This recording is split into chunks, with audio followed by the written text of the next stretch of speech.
This is First Contact, Stories of the Call Center.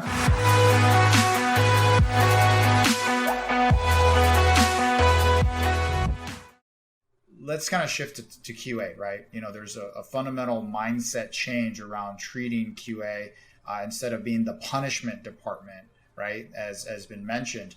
How do you elaborate on that concept, and what do you feel about QA being used as the punishment department, and how do we change that mindset? Yeah. So if you take kind of a very deep look into like what is the point of QA, like really, there's two kind of unfortunate truths and one good truth. The good truth is that it often is for bonusing and compensating and properly rewarding great agents. That is like absolutely a purpose of QA, and we need to do more of that. Well, what are the other, what's on the dark side? What are the bad purposes of QA? And one is identifying consistently bad performers in order to root them out. So, that's a big part of what QA is about, is finding folks who have patterns of underperformance and identifying that and calling it out so they can, be pulled out of the operation.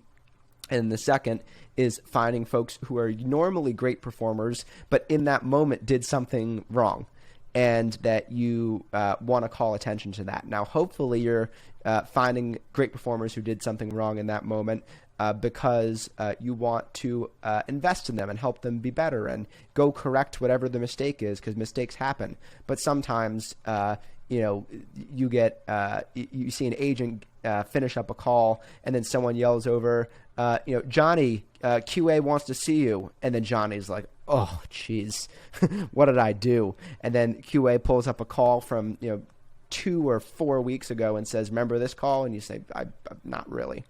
So how do we invest in that first bit? How do we invest in the bonusing? How do we invest in the rewarding positive behaviors? And how do we, limit QA's participation in the latter two? Finding folks who are underperforming and punishing folks who are performing well. Well, with finding folks who are underperforming, that's an important thing for a business. It's an important thing for an individual. And if you're underperforming, you should find something that you perform well at. So it makes sense to not have folks who are persistently struggling with the business in a business. It makes sense to not have them there.